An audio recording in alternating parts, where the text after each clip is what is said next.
बिहार विधानसभा चुनाव की घोषणा हो चुकी है और सभी दल अभी टिकट बंटवारे को लेकर अपने ओर से मशक्कत कर रहे हैं। वहीं इस बीच एक ऐसा नाम जो बिहार में सुपर कॉप के नाम से जाना जाता था, जिसका नाम था शिवदीप वामन राव लांडे, यानी पूर्व आईपीएस शिवदीप वामन राव लांडे भी कहते हैं कि इस बार चुनाव में वो बिहार के लिए कुछ करेंगे, लेकिन उनकी पार्टी का रजिस्ट्रेशन नहीं हुआ हिंद सेना का और अब वो निर्दलीय चुनाव लड़ने का फैसला लिए। हमारे साथ शिवदीप वामन राव लांडे हैं। सर, आप अब निर्दलीय चुनाव लड़िएगा, आखिर क्या परेशानी हुई कि पार्टी का रजिस्ट्रेशन नहीं हो पाया? एज़ पर जो ईसीआई के गाइडलाइन है, जहाँ पे ऑनलाइन अवेलेबल है, वहाँ पे जो पार्टी का रजिस्ट्रेशन है वो 2 महीना समय लग सकता है। उसमें उस टाइप से क्लियर मेंशन है। तो जनरली 2 की जगह 3 महीना में पार्टी रजिस्टर हो जाएगी, इस टाइप से मैंने सोचा था। और 8 अप्रैल 2025 इसी साल मैंने पार्टी का फॉर्मेशन भी किया था। सारा प्रक्रिया जो प्रोसेस होता है उनका, कॉन्स्टिट्यूशन बनना, पार्टी के मेंबर्स, उसकी बॉडी सब करवा के मैंने सबमिट कर दिया था इलेक्शन कमीशन ऑफ इंडिया में। और उसके बाद प्रक्रिया चलती रही। बीच में कुछ क्वेरीज़ है, क्वेरीज़ का जवाब देते हमने दिया, प्रॉपर लीगल वे से दिया। लेकिन 8 अक्टूबर, आज तो 10 अक्टूबर है, तो करीबन 7 महीने हो गए। आचार संहिता जब मंडे को लगी तब तक तो रजिस्ट्रेशन नहीं आया था। तभी मुझे एहसास हो गया कि नहीं, अभी रजिस्ट्रेशन नहीं आया, इसका मतलब हम पार्टी के नाम पे नहीं लड़ सकते। तो एक अल्टरनेटिव के तौर पे जो हमारी एक लड़ाई है, जो स्पेशली शिवदीप लांडे की एक लड़ाई है यहाँ के युवाओं को आगे लाने के लिए, वो तो जारी रखनी पड़ेगी। तो उसीलिए मैंने सोचा कि नहीं, अभी खुद ही मुझे निर्दलीय के तौर पे उतारना पड़ेगा। आपके साथ जो लोग जुड़े थे वो क्या करेंगे अब? मैंने करीबन 74 ऐसे यंगस्टर्स थे और कंस्टिट्यूंसी भी आइडेंटिफाई की थी। हालांकि मैंने जब पार्टी फॉर्म किया था तो मैंने बोला था कि मैं 243 सीट्स पे चुनाव लड़ूंगा जैसे जैसे आएंगे। लेकिन जब मैं पूरे बिहार में घूमा, स्पेशली जिस एरिया में मैंने काम किया, जिस रेंज में मैं था, तो वहाँ के युवा पहले से मेरे कांटेक्ट में थे, जिनमें मुझे लगा कि पॉलिटिकली पोटेंशियल है और लीडरशिप की क्वालिटीज़ है उनमें। तो 74 सीट्स तक तो 74 कैंडिडेट्स रेडी भी हुए थे। सबको यही होप्स था कि रजिस्ट्रेशन आएगा, एक सिंबल मिलेगा। रजिस्ट्रेशन नहीं मिलना मीन्स उसका आपको पार्टी का सिंबल नहीं मिलेगा।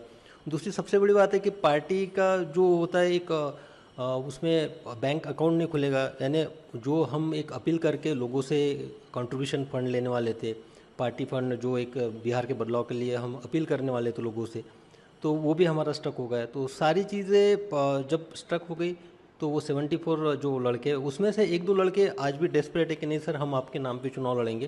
तो अभी देखते हैं, वो 1-2 लड़के को तो मैं उनके मेरे साथ ही चुनाव लड़वाऊंगा जो मेरे नाम पे चुनाव लड़ेंगे। आप कहाँ कहाँ से चुनाव लड़िएगा? मैं मुंगेर की ज़िला की जो जमालपुर कंस्टिट्यूंसी, वहाँ से चुनाव लड़ूंगा, और अररिया की जो अररिया सदर टाउन की जो कंस्टिट्यूंसी, वहाँ से चुनाव लड़ूंगा। दो जगह से क्यों, आखिर वजह क्या है दो जगह से लड़ने की? पहली वजह तो है जो शिवदीप लांडे, जो आप अभी जो इनिशियल इसमें जो ओपनिंग में बोल रहे थे कि शिवदीप लांडे सुपर कॉप वगैरह, ये जो सुपर कॉप जो उपाधि, कोई बिहार का सिंघम बोलता है, कोई दबंग बोलता है, ये जो उपाधियाँ मिलनी शुरू हुई, वो उसकी शुरुआत जमालपुर से हुई है। मेरा प्रोबेशन भी मुंगेर ज़िला में हुआ। मेरा पहला पोस्टिंग भी एसपी जमालपुर के तौर पे मुंगेर में ही था। और जमालपुर में मैंने उस वक्त एक पीक था नक्सलिज़म का, वहाँ पे जान जोखिम में डाल के, हालांकि वहाँ पे मेरे ऊपर हमले भी हुए। तो वहाँ एक ब्रेवरी का मुझे लगा कि वहाँ पे कनेक्ट है लोगों के बीच में। और दूसरी बात है कि लोगों का वहाँ का अप्रिसिएशन, तो इसलिए मैंने जमालपुर चुना। और अररिया इसलिए चुना कि अगर देश में सबसे पिछड़ा अगर कोई क्षेत्र है तो सीमांचल है। और मैं ये अपने अनुभव के साथ, मैं एसपी रहा हूँ 2.25 साल, तो अभी एक दावे के साथ बोल सकता हूँ कि वो उसकी हमेशा अनदेखी हुई है। और आंकड़े बताते हैं कि देश का सबसे गरीब जिला अगर है देश का, तो अररिया है। तो मुझे लगा कि वहाँ पे जो मैंने गरीबों की, मजलूमों की, और वहाँ के इंदिरा आवास से रिलेटेड, इकोनॉमिक ऑफेंसेस से रिलेटेड जो लोगों की मैंने लड़ाई लड़ी थी, उसको लड़ा जाए, इसलिए मैंने अररिया एक चूज़ किया। आपको नहीं लगता है कि सीमांचल में आप दांव आजमा रहे हैं? वहाँ मुस्लिम बहुल इलाका है, ज़्यादातर माइनॉरिटीज़ के वोटर हैं, तो कैसे उनको आप अपने ओर खींच पाइएगा? अब अररिया जब मैंने डिसाइड किया तो बहुत सारे लोगों ने मुझे बताया कि वहाँ करीबन 67% के आसपास, 65 to 67% के आसपास जो है मुस्लिम वोटर है। 2.25 लाख से लेके 2.5 लाख तक का वोटिंग है। और वहाँ का जो विधायक भी होता है, वो जो मार्जिन होता है उसका 50,000 40,000 इस मार्जिन से जीतता है सेकंड नंबर पे। तो मैं तो पहले बता चुका हूँ कि मैंने, हालांकि खाकी अभी वर्दी उतारी है मैंने, लेकिन मेरी जो 18 साल के वक्त जो मैंने पुलिसिंग की है, मेरी अब चमड़ी वो खाकी की बन चुकी है। तो ये जो खाकी का मेरा रंग है, ये कोई जात धर्म को नहीं देखता है। अभी देखना है कि जैसा मैंने पुलिसिंग में भी, अब अररिया की बात करते हैं, अररिया से भी जब मेरा ट्रांसफ़र हुआ तो वो सब लोग, सब धर्म के लोग वहाँ पे रास्ते पे आए थे, रास्ता रोको किया था, रेल रोकी गई थी। तो मैं मानता हूँ कि नहीं, एक मानवता के बेसिस पे मुझे जाना चाहिए, और एक खाकी में क्या इंसान होता है, देखते हैं लोग क्या एक्सेप्ट करते। तो आपकी लड़ाई किससे है? सिस्टम से है या पार्टी के नेताओं से? किन किन नेताओं से आपकी लड़ाई है? मेरी लड़ाई जो है, मेरी लड़ाई, मैंने अभी पूरे बिहार में घुमा हूँ, मैं सब देखा है। बेरोजगारी, पलायन, शिक्षा, स्वास्थ्य, अब कोई भी क्षेत्र निकाल लीजिए। जिम्मेवार किसे मानते हैं? हाँ, तो ये सारी चीज़ें, तो ये अगर मेरी लड़ाई है तो मेरी लड़ाई सबसे पहले है वो है यहाँ के मानसिकता की। जो वोटर की मानसिकता है, जिसको जात पात मुर्गा भात में अटका के रखा है, ये सबसे बड़ी मेरी लड़ाई कि इसमें से मुझे निकालना पड़ेगा। जब ये सोच, जात पात और मुर्गा भात की सोच से वोटिंग होगा, बाहर निकल के वोटिंग होगा और नए फ्रेश लोग आएंगे, तो मुझे लगता है कि उसके बाद बदलाव के सही मायने में शुरुआत होगी। बिहार में 3 बड़ी पार्टियां हैं, जेडीयू, बीजेपी, आरजेडी, अब तो प्रशांत किशोर भी आ गए हैं। तो आपको क्या लगता है, इन लोगों के चक्रव्यूह को आप भेद पाइएगा? देखो, पॉलिटिकल डिस्कोर्स में डेमोक्रेसी एक्सेप्टेड किया हमने, तो हर एक को अपना जो विचारधारा के साथ लड़ने की यहाँ पे आज़ादी है। तो मैं बस मेरी विचारधारा लेके आगे बढ़ाऊँ। मैंने पुलिसिंग में भी ये किया है, और मेरे जो एक व्यक्तित्व है उसका एक है कि मैं कभी भी सामने वाले की लकीर नहीं देखता हूँ कि उसकी लकीर कितनी बड़ी है या क्या है, या उसको मिटाने की कोशिश नहीं करता हूँ, या उसको क्रिटिसाइज़ करने की कोशिश नहीं करता हूँ। मेरा जो भी है कि अगर सामने वाली लकीर है तो अपनी खुद की एक इतनी बड़ी लकीर खींचो वहाँ पे कि सामने वाली लकीर को लोग ही एनालिसिस कर पाए कि कौन सी छोटी है, कौन सी बड़ी है, और कौन सी सही है।